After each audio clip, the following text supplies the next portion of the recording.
కోసం 95 న్యూస్ ఇప్పుడు యాప్లో మీ ముందుకు వచ్చింది. వెంటనే డౌన్లోడ్ చేసుకుని న్యూస్ అప్డేట్ తెలుసుకోండి.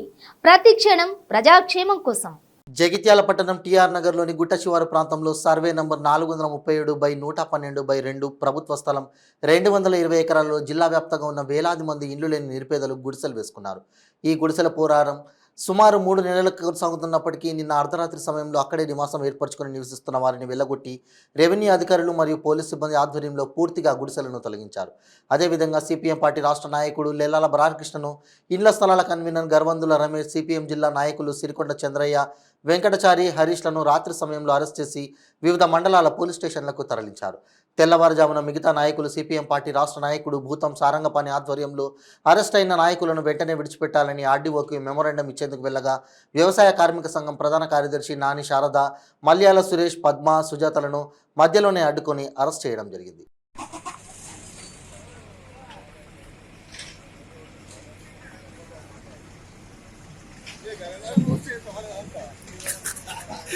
అరే మా గంగాధర్ నుంచే 100 మంది వచ్చారు.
ఈరోజు ఉదయం తెల్లారగట్ల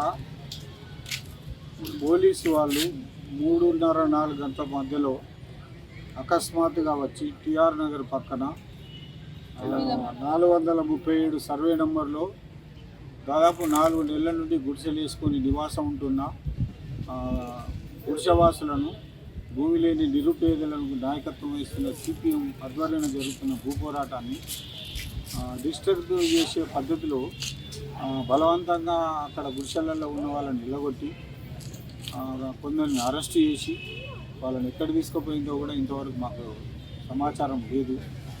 ఈ పద్ధతిలో నిర్బంధాన్ని వాళ్ళు కొనసాగించారు.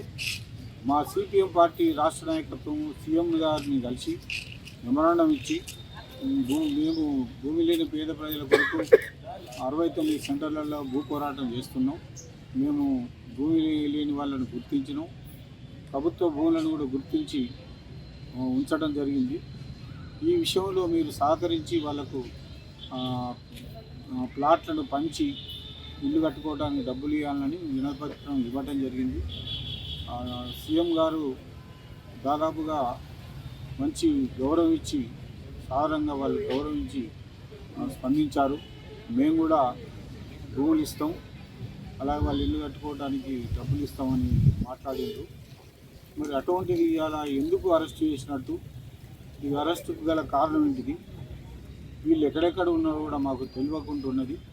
మరి వాళ్ళ కుటుంబాలు మేము కూడా ఆందోళన చెందుతున్నాం. మరి వీళ్ళేమో టెర్రరిస్టులు కాదు, వీళ్ళేమో ఎందుకు ఇంత తీవ్రమైన నిర్బంధాన్ని పెంచాల్సిన అవసరం ఉన్నది. సీఎం గారు చెప్పిన దానికి విరుద్ధంగా జరిగింది కాబట్టి దీన్ని మేము సిపిఎం పార్టీగా నేను ఖండిస్తున్నా. సీనియర్ నాయకునిగా సిపిఎం పార్టీగా